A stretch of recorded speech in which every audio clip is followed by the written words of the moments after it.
szeretetével köszöntelek titeket, testvéreim, hozom a gyülekezet és a családom köszöntését is. Testvérek imádkoznak ezért a mai találkozásért, meg a gyülekezetért is, meg egyáltalán azért, hogy áldást nyerjünk az Úrtól. Ez a legfontosabb, azt gondolom.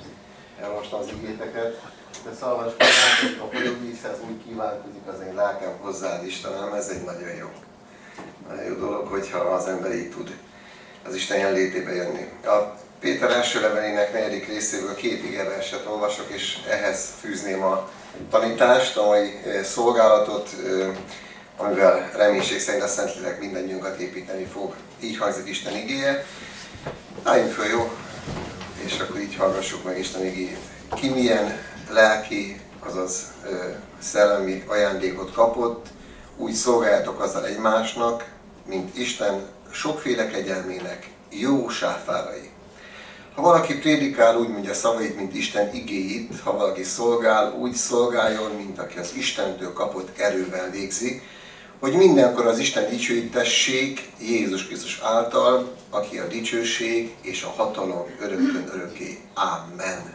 Foglaljunk helyet. A szolgálat lényegét ilyen képekben szeretném összefoglalni, akkor valami olyan gondoljatok, testvérek, hogy amikor megérkezünk a mennyországba, és az angyal bemutatja ott nekünk a új lakóhelyünket, akkor jobbról is, balról is kiabálnak, hogy Piroska, Mariska, Józsi, Sanyi, Géza, annyira köszönöm, hálás vagyok neked, annyira, hogy szolgáltál felém, hogy építettél, hogy segítettél, hogy előre juthattam, hogy itt lehetek, hogy gazdagon teremtettem gyümölcsöt, Isten dicsőségére, köszönöm, de jó, hogy itt vagy, én előre jöttem, nagyon jó, hogy ismerhettelek, köszönöm. Na ez a szolgálat lényege. Ez a szolgálat lényege, amelyben a belső ember szerint képesek vagyunk túllátni a pillanatnyi életen, amelyben a belső ember szerint tudunk a múltunkra Isten kegyelmével tekinteni, az ő szent vérével, a mulasztásainkra, a hibáinkra, a bűneinkre, mint amíg megbocsáttattak Jézus Krisztus hatalmas nevében, és erőt tudunk venni a Szentlélek által, és törekszünk a mennyország felé. Tudtok el egy elmondani? És akkor hazamehetnénk. De ez a lényege. Ez a lelke, ez a szíve annak, hogy szolgáljuk az Urat. Ez a lelkülete, ez a túllátás azon, amit a szemmel látsz. És valami ilyenre buzdítja a szívünket Isten igéje, a felolvasott igében is, de számtalan helyen is, ha belegondoltok. Bevezetésképpen néhány alapelvet hadd osszak meg veletek, amit én úgy látok, hogy az evangélium szerint és a újszövetségi apostoli tanítás szerint, mint egy sarokkövei annak, hogy ki az, aki valóban része egy evangéliumi gyülekezetnek. Az első dolog, ami rendkívül fontos, hogy megtért újjászületett ember legyen. Azért ezt azt mondjuk, hogy megbánta a bűneit, bűneivel Jézushoz ment, Jézus vérében elfogadta a bűnbocsánatot, a kegyelmet, és a Szentlélek létrehozta benne azt a meggyőződést, hogy ő Isten gyermeke, nem a saját érdemei miatt, hanem Krisztus érdemeiért. Ez az újjászületés lényege. Beírni az ember szívébe, és az Isten szelleme az ember szellemével együtt tanúbizonságot tesz bennünk, hogy valóban Isten gyermekei vagyunk. Nem annak érezzük magunkat, hanem hisszük, hogy mivel hitünket Jézus Krisztusba vetettük, ezért az Isten elfogadott bennünket. Így van? Tehát teljesen mindegy, hogy érzed ma magad, tekints hittel Jézusra. De nem az érzések alapján megy a mennyországba, hanem Jézus áldozatának áll. Ez rendkívül fontos, főleg egy érzelmektől és az érzékektől csapongó világban. Az emberek az Istent azonosítják az érzésekkel. Hát én néha elég rosszul érzem magam Isten jelenlétében. Mert újra és újra szembesülök azzal, mennyi mindennek kéne még változni.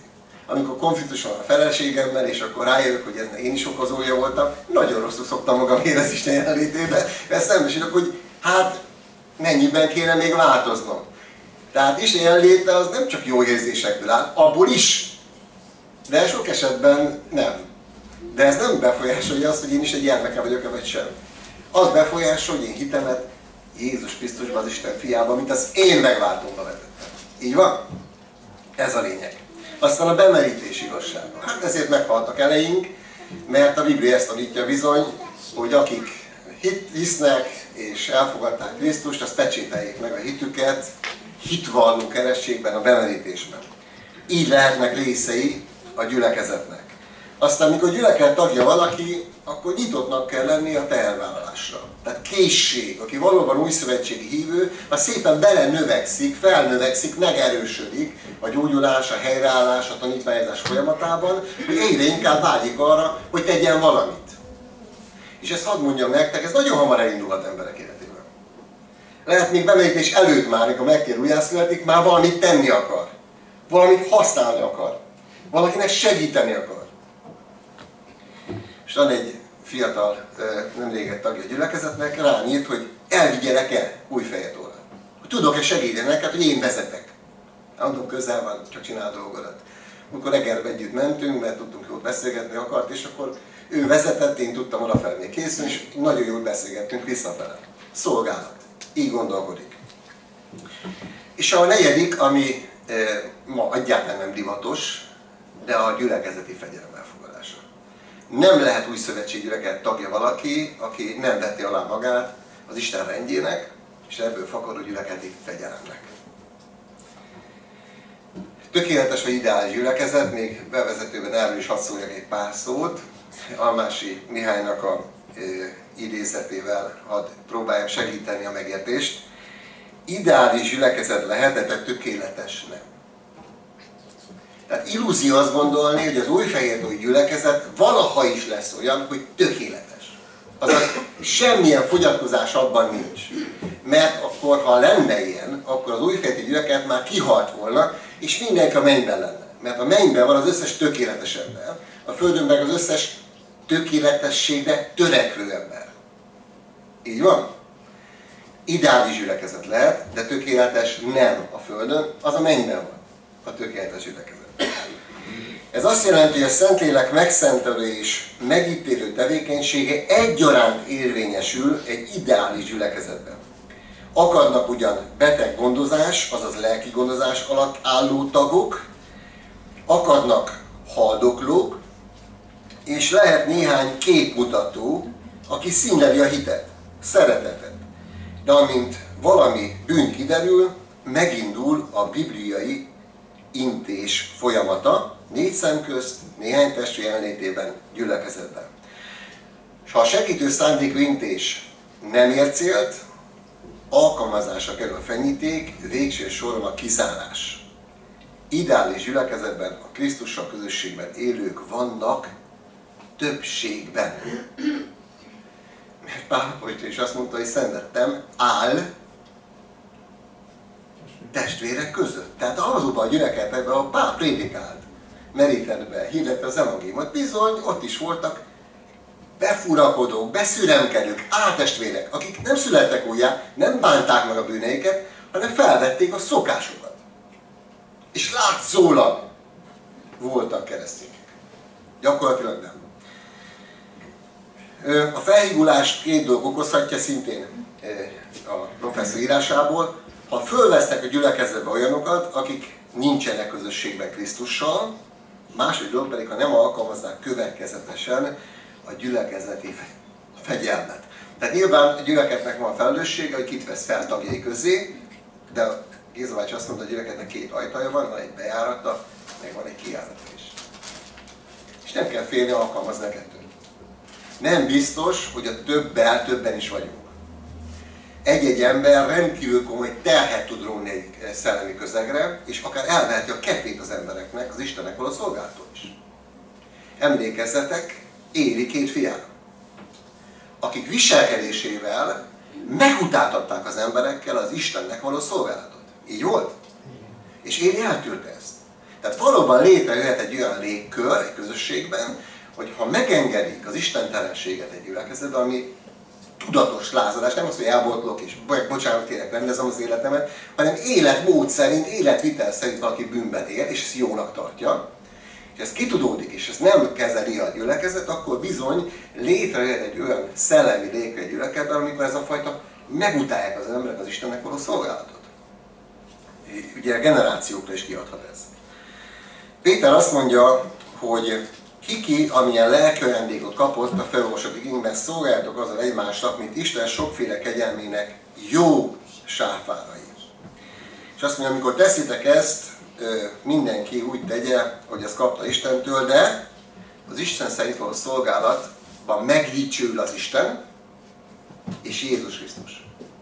Nézzétek meg, testvérek, amikor az Úr Jézus szolgál, vagy gyógyít, kit dicsőítenek az emberek? Isten dicsőítik. Milyen különös? Ösztönösen. Az Istenre mutat a názareti. És Isten kezdik magasztalni a szolgálatot, már nem emberek. A szolgálat kifejezés tartalmát tekintve, jelentését tekintve sokrétű, jelent fizikai és jelent szellemi szolgálatot. Mind a kettő szolgálat a Biblia szerint, és mind a kettőt szellemi módon jó tenni. Az imádságba ágyazott szolgálaton áldás van.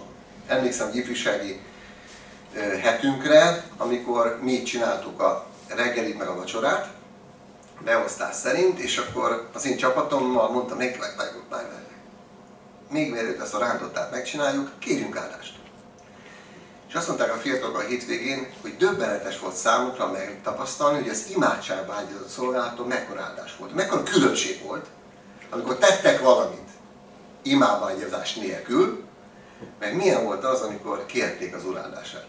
És áldott módon végezni a mindennapi tevékenységet. De azt mondom, egy messzelés, egy takarítás, a szék jobbra-balra pakolása is lehet szent szolgálat, ha szent módon. Isten tiszteletként végzem.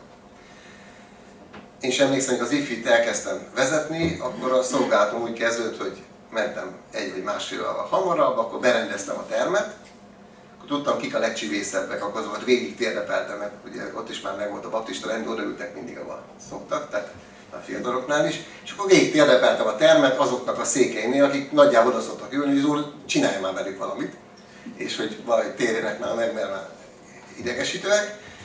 És aztán megvolt az összejövetel, a végén mindenkivel beszélgettem, majd visszapakoltam a termet, és akkor visszamentem sokszor még a munkahelyemre dolgozni, az elmaradt munkákat elvégezni. És akkor éjszaka hazamentem.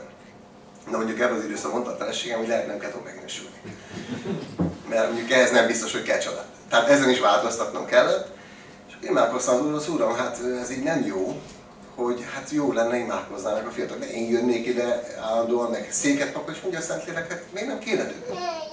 Hát tényleg, miért nem kéne? És mondtam neki, hogy valaki segítene összepakolni, meg visszapakolni is. Egyből jelentkeztek, és onnantól kezdve volt, hogy hamarabb jött, és berendezte a termet, mások szívesen segítettek, hogy visszarendezzék utána, hogy a gondokkal jó viszonyban legyünk, és egy alkalommal pedig mentem a gyülekezetbe, mentem szokás szerint egy órával hamarabb, hogy imádkozzak, és azt láttam, hogy az énekkar helyén egy csoport imádkozik, a kismama szobában imádkozik egy csoport, úgyhogy nem mondtam neki. Csak néztem, hogy hát mit csinál. Mondták, jöttünk imádkozni. Tehát amikor elkezdesz valamit, az fertőzni fog. És sokszor nem látható dolgok is hatással lehetnek, mert ezek szellemi dolgok. Vedd szellemileg, és aradsz a fizikailag láthatóban. Ezért mondom, a szolgálat az lelkület kérdése.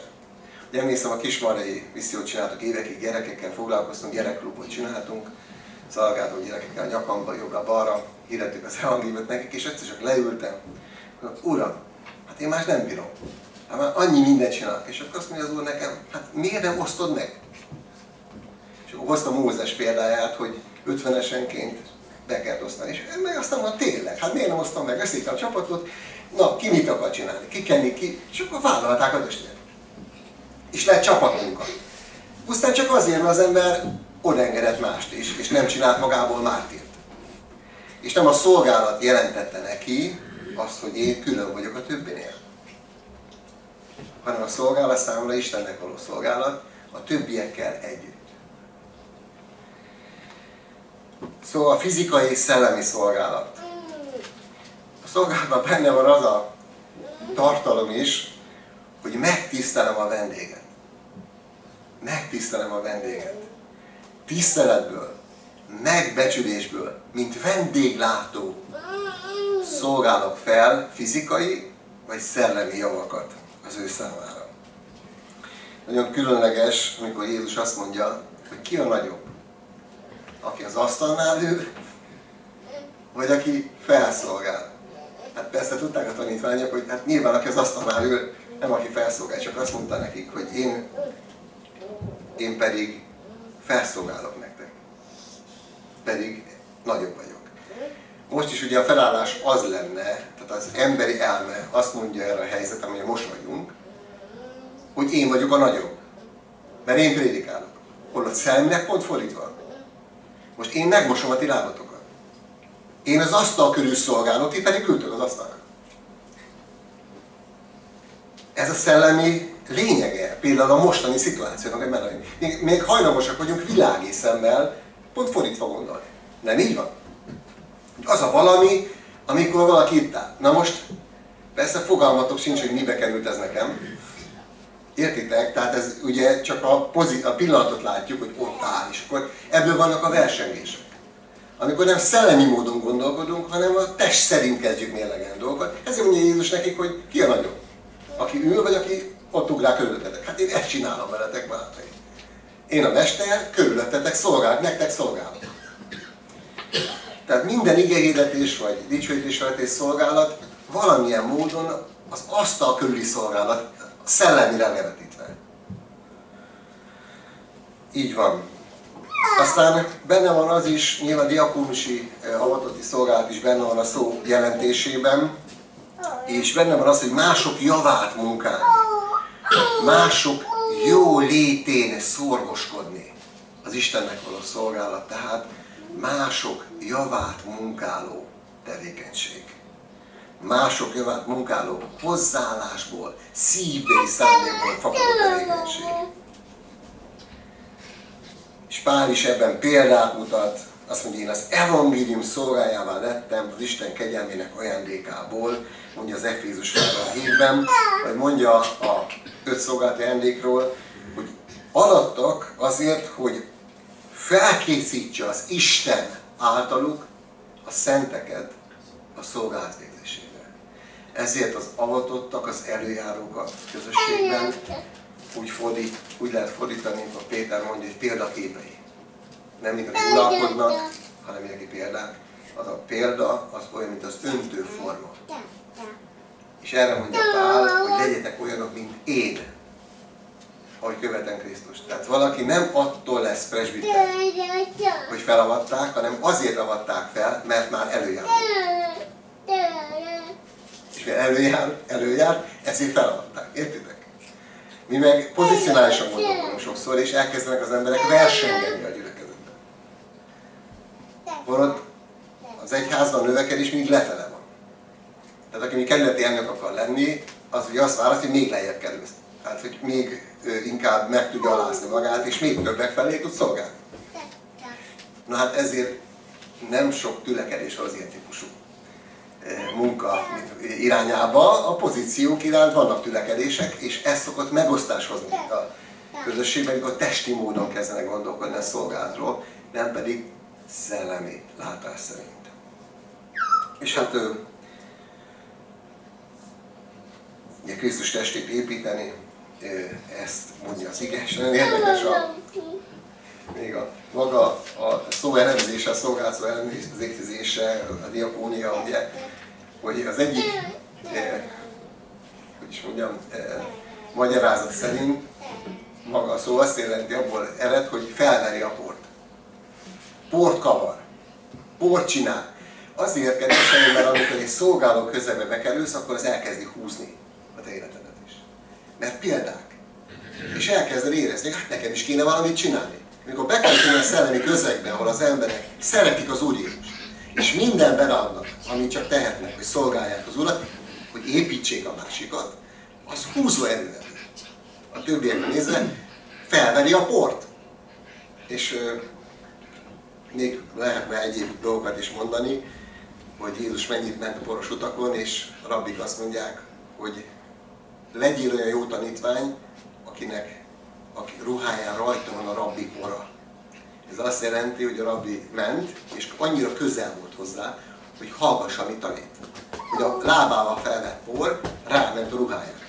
Ugye ez a kép is. Szolgálat, borzasztó egyszerű dolog, én azt kérem tőletek, hogy egy picit töltsetek magatokban időt, most, nem holnap, nem otthon, most. Gondoljatok valakire a gyülekezetben, vagy a testvéri közösségben, akiket ismertek, akik szükségben vannak. Akikért valamit tehetnétek, hogy épüljenek. Hogy rajtatok keresztül megtapasztalják a Krisztus szeretetét, gyakorlati módon. Várj egy kicsit, mert tényleg akarok vetni. Vagy gondoljuk én is. Aztán most abban a kalandba visznek titeket, és gondoljatok a munkahelyeteken, rokonságban, utcában, olyanok, akik nem ismerik még Krisztust. És tudjátok, hogy esetleg szükségben van az életük, és valamit tehetnétek értük. Vannak ilyen nevek? Olvassatok, hogyha vannak ilyenek. Akkor hadd mondjam nektek a bátorításképpen a holnapi napra, vagy a ma estére, vagy a következő napokra nézve, tedd meg mindazt, ami a kezed ügyébe esik. És amihez erőd van, mert nem lesz cselekvés, gondolkozás, ismeret és bölcsesség a holtak hazájában, ahová menned kell. Tehát nem majd, hanem minél hamarabb. Sokszor egy jó szó, egy figyelmesség, egy kedvesség rendkívül komoly erőt önt a másik ember lelkében. Egy odafigyelés, egy elérhetőség, amit egyébként meg is tudunk tenni. Szolgáló lelkület, szolgáló gondolkodás a gyülekezetben és azon túl. Szolgálatban maga ugye az Úr Jézus volt példánk, és nagyon különös Jézus Krisztusnak a testi élete. Hát, azt mondja a Zsoltárok könyv 8. fejezetében, hogy kevéssel tetted őt kisebbé Istennél. Tehát nem Isten tudjuk fölfogni, hogy mondjuk megszületik csecsemőtestben a fiú. És 12 éves korában már látjuk, hogy ráeszmél arra, hogy ki ő. De nyilván csecsemőként még nem tudta. 12 évesen már tudjuk a templomban, hogy Jézus ráeszmél, hogy az atyának házában van dolga. És mondja a szüleinek, hogy ez hogy történt. És hogy a földi életében azt mondja, nem tudja senki, csak az atya, például, hogy mikor lesz a világ vége. Meg akinek az atya ki akar jelenteni. Tehát, hogy Jézus a földi életében korlátok közé szorította választásából magát. Ez furcsa, nem? De gondoljatok bele. Mert ugye nem teszek más, csak mint az atyától látok, hogy tegyek. Akkor hogy lehet egy az atyával, kérdezték a fiataloktól. Hát azért, mert Jézus nem akkor született, amikor földre jött. Hát ő előtte is volt, meg utána is van. De addig az ideig, amíg testet öltött, azt mondja róla Filippi levélben Pál, ezt fogható, amit mondok? Sok mindent meg lehet érteni egyébként, ha ezt tudatosítjuk magunkban, ami ellenmondás lehet. Ami esetleg kérdőjelként van bennünk, hogy hogy lehet? Hát hogy lehet érteni ezt az igét? Ha ő Isten volt, vagy egyenlő az Isten, akkor az hogy? Azt mondja a Filippi 2:5, az az indulat legyen bennetek, ami Krisztus Jézusban is megvolt, mert ő Isten formában lévén nem tekintette zsákmánynak, hogy egyenlő Istennel, hanem megüresítette magát. Szolgai formát vett fel, és emberekhez hasonlóvá lett. És magatartásában, az a szükségeiben és mindenben is embernek bizonyult. És akkor itt csak megállok, ebből érted meg például azt is, hogy jól lehet a fiú szenvedéseiből megtanulta, azaz bemutatta, bizonyította az engedelmességet. Zsidókhoz itt levél 5. fejezet. Megalázta magát, engedelmeskedett mint halálig, mégpedig a keresztfának haláláig. Ezért fel is magasztalta őt Isten mindenek fölé, és azt a nevet adományozta neki, amely minden névén nagyobb, hogy Jézus nevére minden tér meghajoljon, mennyieké, földieké és föld alattiaké, és minden nyelv vallja, hogy Jézus Krisztus Úr az Atya Isten dicsőségére. Jézusnak nem volt más útja, csak a kereszt, ahhoz, hogy ma azt tudjam mondani itt nektek, meg ti is egymásnak, meg a többieknek, hogy aki hisz Jézusban, megszabadul az ördögtől, megbocsátottak bűnei, és megszabadul a halál hatalmából. De ez az út csak is a kereszten keresztül vezetett Jézusnak, hogy ezt megszerezze. Az engedelmessége, mint szolga király. Miután megmosta a lábukat, János így számol erről, és felvette a felső ruháját, ismét letelepedett, és ezt mondta nekik. Értitek, mit tettem veletek? Hát szerintem nem értették egyébként. Mert Péter biztos nem, mert mosakodni akart először, nem is akart mosakodni, aztán teljesen mosakodni akart, tehát már mindent akart, csak annyira kellemetlen volt a szituáció. Mert nehéz elismerni, hogy szükségben vagyunk. Márpedig, kedveseim, ebben a teremben egyetlen ember sincs, akinek ne lenne szüksége a másikra. Én sem. Én nagyon remélem, hogy a mai találkozás után legalább egyszer imádkozni fogtok értek. Nagyon remélem. És akkor én már nagy nyereséggel megyek haza.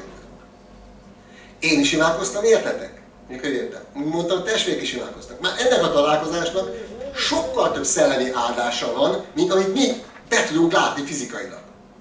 Hogy el tudunk képzelni.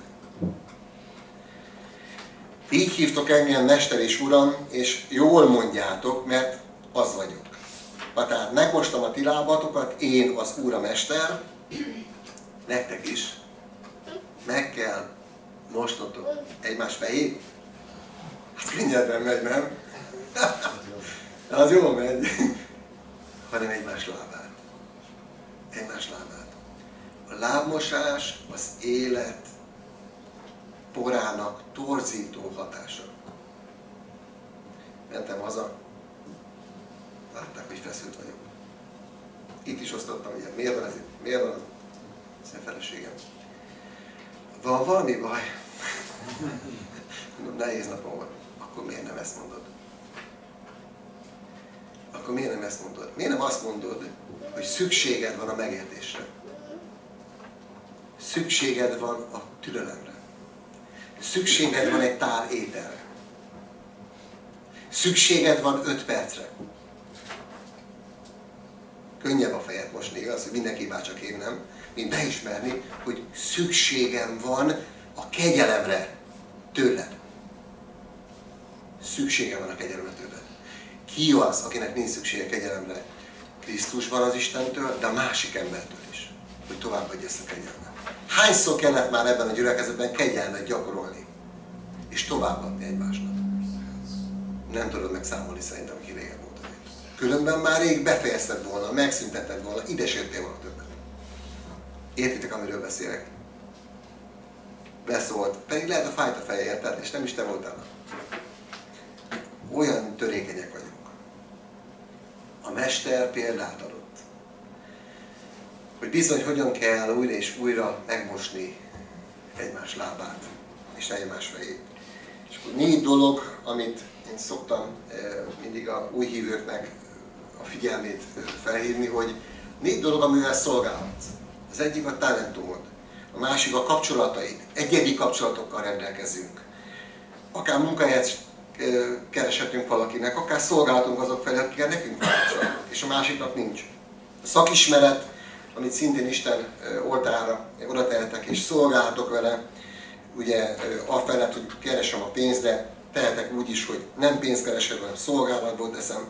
És ott vannak a karizmák, tehát a talentum, a kapcsolataink, a szakismeretünk és a karizmáink, a kegyelmi ajándékaink. Ugye a talentumok a velünk született képességek, vannak olyan karizmák, amelyekhez szükséges a talentum. Tehát mondjuk énekelni, meg zenélni, ritmusérzék, meg énekhang nélkül, az kényszenvedés lenne. Tehát nem lehet azt, hogy profétai keretem van, és akkor nyikorgok itt. Meg hallgassanak itt cincok. És én elkezdenék nektek hegedülni, és a lelkipásztor egy ilyen hegedű koncertre hívott van titeket, és akkor Tóth Sándor fog hegedülni. Nem tudok hegedülni egyáltalán, még hangszeres tudok játszani. Hát nem jöttetek volna el. Ha meg eljöttetek volna, nem vagytok normálisok. Akkor vallásos szokások rabjai vagytok. Mert nem, de legyünk normálisak. Durva, amit mondok.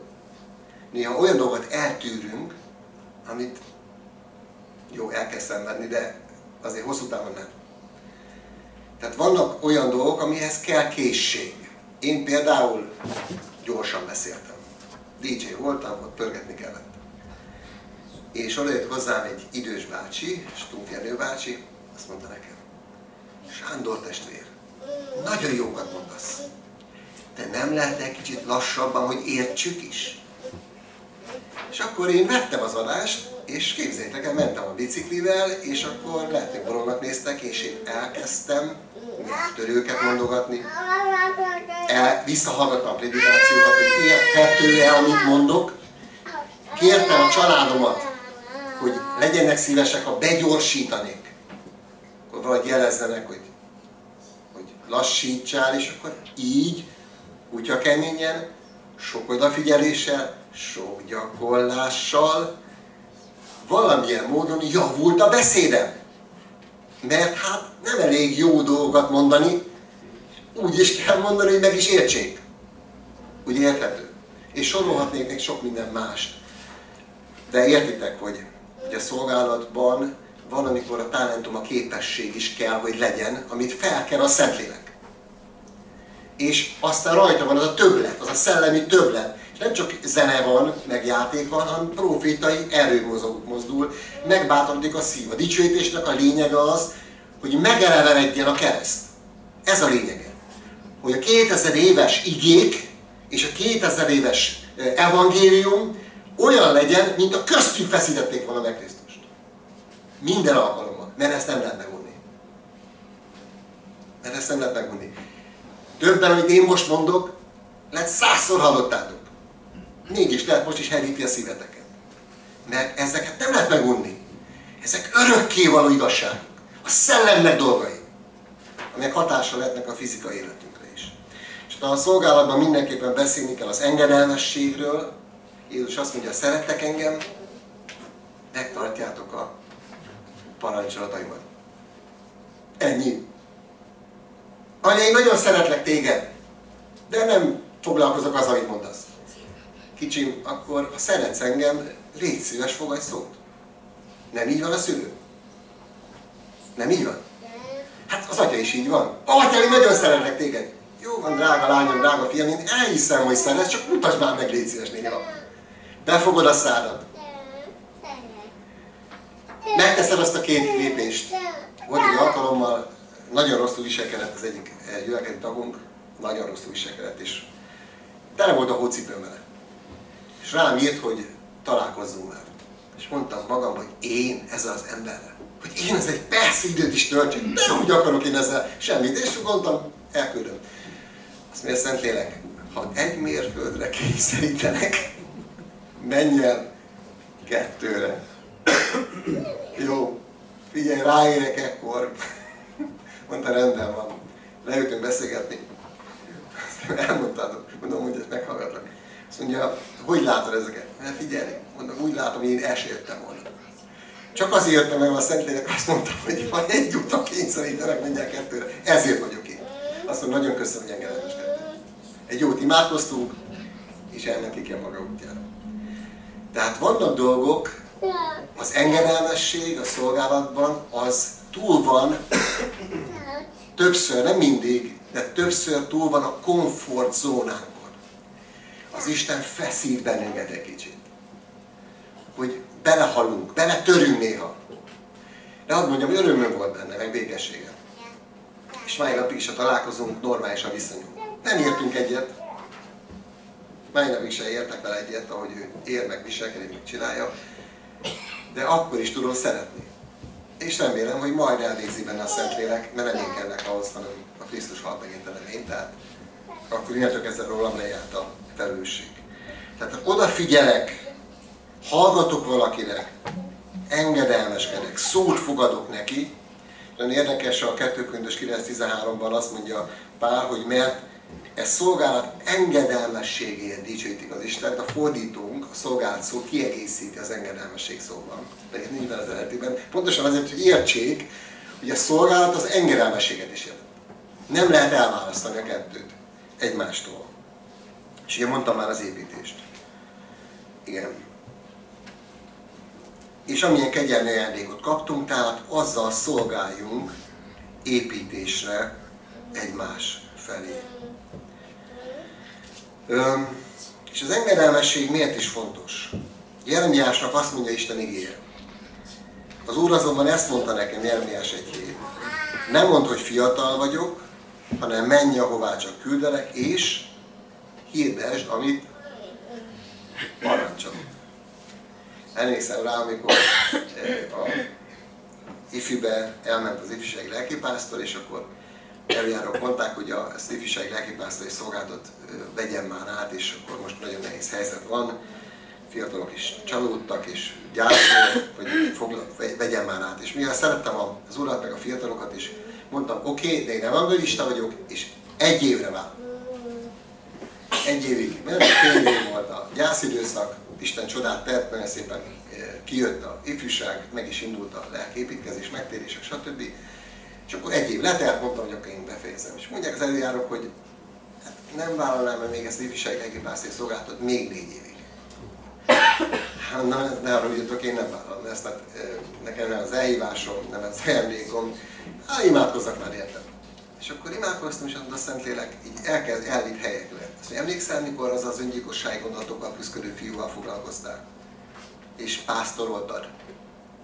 Emlékszel, amikor az a társkeresési kérdésben volt az a fiatal pár, és pásztoroltad őket? Emlékszel arra a szituációra, amikor pásztoroltad őket? És akkor nézegettem az eseteket, csak akkor rájöttem, hogy én fordítva ülök a lóban. Hátrafele, nem előre. Ugyanis nem az a lényeg, hogy én milyen kegyelmi ajándékot kaptam, hanem hogy mi az én elhívónak az akarata. És hogy milyen kegyelmi ajándékot fog adni, azt meg bízom a Szentléleknek. És a Szentlélek megmutatta, hogy mivel engedelmeskedtem az Istennek, ő már adott hozzá ajándékot is.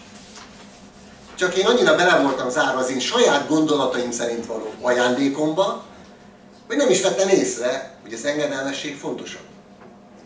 Mert hidd el, ha valamivel engedelmeskedsz a Szentléleknek, ő föl fog szerelni téged annak véghezvitelére is, mert olyan nincs, hogy az Isten ne adja meg a szükséges ajándékot, szellemi erőt és tekintét arra, amit végezned kell. És sok minden mondhatnék erről, tehát ezért mondja Jeremiásnak, hogy ne a kifogásod keres. Hány éves vagy, meg ilyen vagy, meg olyan vagy. Tedd meg, amit mondok. Ugye Mózes, emlékeztek. A kifogásgyáros Mózes egyszer buzgott benne az önbizalom, 40 év múlva már az sem volt benne, aminek kellett volna. Na, akkor volt alkalmas. És mondta Isten, hogy én fogom megszabadítani, nyugi, de rajtad keresztül. Az én népemet. A kegyelmi ajándékokról 3 helyen olvasunk felsorolást a Bibliában, Róma 12, 3:11, 1 Korintus 12, 14 fejezetek, Efézus 4, 11, 12. Azt szoktam mondani, az az 1 Korintus 12 ugye a karizmák leírása, ugye a test képét hozza Pál apostol. A 13. része tengelye a karizmáknak, mindjárt visszatérek, hogy mit jelent ez, és 11. részben a profétálásról, és ott sorban még vannak a gyülekezetben való használati rend, meg célok vannak leírva, és közben van a szeretet himnusza. Mert a szeretet önmagában a rendező elv a karizmák használatában. Tehát nem az a lényeg, hogy van-e karizmád, hanem közölsz vele isteni szeretetet. Az az ajándék, gyakorlás, amely nem hoz létre szeretetet, vagy nem építi a szeretetet, vagy nem közöd isteni szeretetet, az nem Krisztus ajándék. Legalábbis pontosan haszontalan ajándék. És nincs egyformaság tehát, és gyakori hiba a keresztényeknél, hogy a karizmákat rangnak tekintik. Ez olyan butaság lenne, mintha lenne kőműves kanál rang. Tehát valaki kőműves, a kőműves kanálát kitenni a vitrínbe, és azt mondaná, hogy ez az én ajándékom. Ez a kőműves kanál. Látjátok, milyen csodálatos kőműves kanalam van? Gyönyörű, tiszta. Hát mit ér vele? A kőműves kanál egy gyakorlott kőműves kezében az építést hivatott szolgálni. Ilyen a karizma is. Az eszköz, nem cél. Nem tesz különbé, mivel ajándék. Ráadásul kegyelemből fakadó ajándék. És erre érdemes odafigyelni. Kiki, amilyen kegyelmi ajándékot kapott, olvastuk az igényben, azzal szolgáljátok egymásnak, mint jó sáfárai az Istennek. És a római levélben is azt mondja az írás, hogy egymás építését szolgálja mindaz, amikor megnyilvánul a kegyelmi ajándék az életünkön keresztül. A kegyelmi ajándék tehát ingyen adomány, nem teljesítmény ért való jutalom. Ezért nem az a lényeg, hogy hány éve vagy hívő, és akkor lesz ilyen kegyelmi ajándékot, már elég régóta járod az Urat, de lehet, hogy valaki megtért, és egyből kap egy ajándékot. De ha nagyon szeretnéd, hát imádkozhatsz érte, mert mondja az Úr, igény, egy buzgón kérjétek a karizmákat, ez nem rossz dolog, ez jó dolog, de arra kérjétek, hogy használni tudjatok vele. Tehát azért kérjétek, hogy ne azért legyen, hanem hogy valamit építsünk vele. És a Biblia ugye nagyon erőteljesen használja azt a képet, hogy testben helyezted az ajándékokat, és úgy osztja szét benne a Szentlélek, amint akarja az ajándékokat, azért, hogy használjunk vele, és sokféle képet lehetne erre alkalmazni. Én a gyülekezetben szoktam használni ezt a testhez az húsleves evésképét. Az jó, igaz, jó. Én is szeretem a húslevest. Nálunk is minden vasárnap húsleves volt a származási családomban, és azért emlékszem, édesanyám mondta, hogy tegnapról van megyleves, mondta apámnak vasárnap reggel, hogy ma megylevest teszünk. Apám mondta, nem mondott semmit, és eltűnt. Egyszerűen megjelent egy megkopasztott, kivelezett lyukkal. És felraktam. Oda rakta, hogy rotyogjon. Azt mondta édesanyámnak, olyan vasárnap, ne legyen húsleves, olyan nem lehet. Ez még megmaradt benne. Hát nálunk azért van valami ilyen, nem vagyok ennyire markás, mert nincs lyukunk, csak azért. Lehet segíteni, igazad van. Jó, csak réfák nem is értek hozzá, de. Húsleves. Ugye mit ér az, amikor kitalálod, hogy jó lenne enni egy finom húslevest? Csak tedd be azt, hogy ott van előtted már tányérban. És kigondolod a fejedbe, hogy de jó ez a húsleves. És azt kiadod a parancsot a kezednek, hogy fogd meg a kanalat és indulj el, tedd be a szádba. Azt mondja a kezed, nincs kedvem. Nincs kedvem. Azért furcsa lenne, nem? Még meg se fordult a fejedbe. Tehát kiadod a parancsot, kanalat megfog kéz, merít, betesz száj. Ízlelő bimbók, érzed a finom tyúkhúslevesnek a zamatát. Nyelőcső, beindul, lemegy, a többit nem részletezem, hogy utána mi történik. De a Biblia pont ezt mondja, hogyha nem működnek együtt a tagok, akkor az egész test elsorvad. Erőtlenné válik. Mert nincs olyan, hogy van valakinek minden kegyelmi ajándéka. Ha nem szolgálunk az ajándékaink szerint, hiányt szenved az egész test. Lehet azt mondani, hogy befogjuk a presbitert, meg a lelkipásztort, meg a diakonust a fogadba, és többi felül a bakra, és akkor üti őket. Hol tart a gyülekezet? Miért nem növekszik? Miért nem térnek meg emberek? Oké, az ő dolguk először. Így van. De hát a többinek a dolga is, hogy építsük egymást, segítsük egymást, bátorítsuk egymást, meglátogassuk egymást. Mikor látogattuk meg egymást utoljára? Csak úgy, hogy üljünk le, hogy vagy testvér? Imádkozzunk egyet. Van valami szükséged? Mikor építettük így a közösséget? Mikor fejeztük egymás felé azt, hogy annyira hálás vagyok érted, hogy itt vagy? Nagy szükség van rá ebben a gyülekezetben, és nekem személyesen is. Fontos, hogy itt vagy. Én nagyon örülök neki, hogy Benjamin lelkipásztolatok itt van. És itt szolgálnak a gyülekezetben. Hogy Isten elhívásának engedett. És kaptok egy lelkipásztort. Nincs minden ajándéka meg. És lehet, hogy ennyi idő alatt már egy csomó hiányosságát fel tudtuk sorolni. De föl tudjátok-e sorolni az erősségeit? A tábortűz szervezést, a fiatalokkal foglalkozást, a nyári táborokat. Amit csak én tudok, pedig én nem is itt vagyok, gyerek, tag. Mondjátok egymásnak, hogy testvér, hálás vagyok érted, hogy ezt a szolgálatot elvégezted. Nem azért teszi a másik, hogy köszönjék, mert ez baj. De a bunkóság benne köszönni, bocsánat. Mit szoktunk tanítani a gyerekeinknek? Köszönj meg, fiam. Köszönj meg, drága gyermekem. Így van? Hát akkor miért nem tanuljuk meg a bátorítást? Miért nem ismerjük fel, hogy igenis szükség van egymásra? Hogy szeretetben szolgáljunk egymás felé, mert ha szeretet nincs, semmi vagyunk, azt mondja Pál. Bármilyen karizmám lehet, bármilyen erőket mozgathatok, ha nincs benne szeretet, semmi hasznom. Ránk gyülekezetünkbe került most be egy ilyen gyógyító gyülekezetnek a lelkipásztor nője. Idős asszony lett, beteg lett, és kihajították. Mert nem gyógyult meg. És ott meg kell gyógyulni mindenkinek. És aki nem gyógyul meg, az nem jó hívő. Elzavarták. Bekerült a szegedi gyülekezetbe, és eljött a baptista 500-ra. És elámult, hogy ott más helyekről is megállnak az emberek, beszélgetnek, megölik egymást, megpuszilják egymást. Azt mondta, ő ilyet nem is látott. Hogy létezik ilyen szeretet. Pedig erő volt. Gyógyítások voltak, nem mondom, hogy ne legyenek, értitek? Csak önmagában nem az erőről beszél a Biblia, hanem a szeretet erejéről. Pontosabban az Istentől nyert szeretet továbbadásának a erejéről beszél a Biblia. Mert Pál is azt mondja, hogy mert testvéreim, szabadságra vagytok elhívva, csak a szabadság nehogy ürügy legyen a testnek, hanem szeretetben szolgáljatok egymásnak. És nem tudom, mennyire bírjátok még, mindjárt vége.